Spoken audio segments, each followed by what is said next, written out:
Dalam kitab Tanbihul Ghafilin disebutkan ada salah satu raja dari Bani Israel. Jadi ada raja di Bani Israel itu, dia itu mendapatkan kabar kalau di tempatnya dia, dari masyarakatnya, rakyatnya itu ada satu orang hamba ahli ibadah yang baik.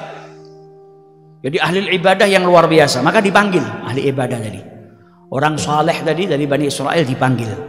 Kemudian raja tadi minta supaya orang soleh tadi tinggal dekat sama dia. Jadi sahabatnya tinggal dekatnya, selalu ada di pintunya. Jadi suatu waktu kalau saya butuh engkau ada. Jadi raja-raja zaman dahulu itu juga senang dekat sama orang soleh. Tapi kadang merintahnya mintanya kebablasan. Nah dia senang sama orang soleh, tapi orang solehnya nggak boleh pergi jauh-jauh. Kau harus ada di pintu saya. Jadi kalau kapanpun saya butuh, pengen ngobrol, minta nasihat, kau ada. Maka orang soleh tadi, orang yang ahli ibadah, berkata kepada raja tadi, hasanan ma taqul ayuhal malik. Yang kau ucapkan itu baik. Akan tetapi bagaimana wahai raja, kalau suatu hari, kata beliau, lau annaka dakhalta yauman fi baitik, suatu hari kau masuk ke dalam rumahmu, fawajadtani al'abu ma'a jariyati. Bagaimana kalau suatu hari ketika kau pulang ke rumah, kau dapatin saya sedang bermain-main dengan budak wanitamu. Kira-kira apa yang akan kau lakukan? Maka raja ini marah dan berkata kepada ahli ibadah tadi, ya fajir, wahai orang yang ahli maksiat, apakah kau berani kurang ajar kepada saya seperti itu? Berani bermain-main dengan budak wanita saya? Maka orang yang ahli ibadah tadi berkata, innali rabban kariman. Ketahuilah wahai raja, saya itu punya Tuhan yang dermawan, Tuhan yang mulia, Allah subhanahu wa ta'ala. Andai saja Allah subhanahu wa ta'ala itu melihat saya dalam sehari semalam saya itu berbuat salah 70 kali, dan saya bertobat, dia nggak marah kepada saya dan tidak ngusir saya dari pintunya dan tidak mengharamkan saya dari rezekinya. Bagaimana mungkin saya akan meninggalkan pintu Tuhan saya dan pergi ke pintu Anda yang sudah marah sebelum saya melakukan perbuatan tadi?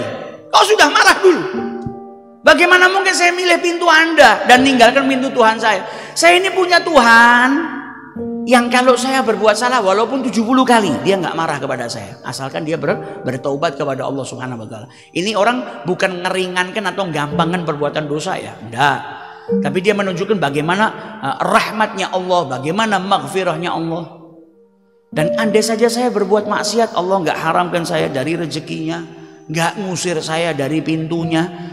Bahkan orang yang kelewat batas itu disebut sama Allah, ya ibadi, qul ya ibadi alladzina asrafu ala anfusihim. Orang yang kelewat batas dosanya banyak itu masih dipanggil sama Allah sebagai ibadi, hambaku.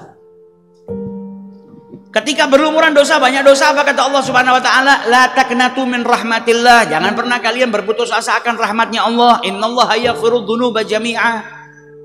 Maka kata orang ahli ibadah tadi, bagaimana mungkin saya ninggalkan pintunya Allah, malah pergi atau pindah ke pintumu yang kau itu marah sebelum saya bermaksiat, sebelum saya melakukan perbuatan yang saya sebutkan tadi, kau sudah marah terlebih dahulu. Ini kita bisa tahu bagaimana sayangnya Allah kepada hambanya, rahmatnya Allah kepada hambanya. Bahkan ada satu kenikmatan yang mungkin kita nggak nganggap itu kenikmatan, padahal istimewa. Ni'matus satr. Kita itu kalau berbuat maksiat, perbuatan dosa kita ditutup sama Allah Ta'ala. Kalau Allah mau, dengan mudah satu dunia tahu kesalahan kita bisa. Dan kita itu kadang kalau berbuat maksiat malu perbuatan dosa kita diketahui orang lain, tapi kita nggak malu kalau perbuatan maksiat kita diketahui oleh Allah, yang pasti Allah itu tahu.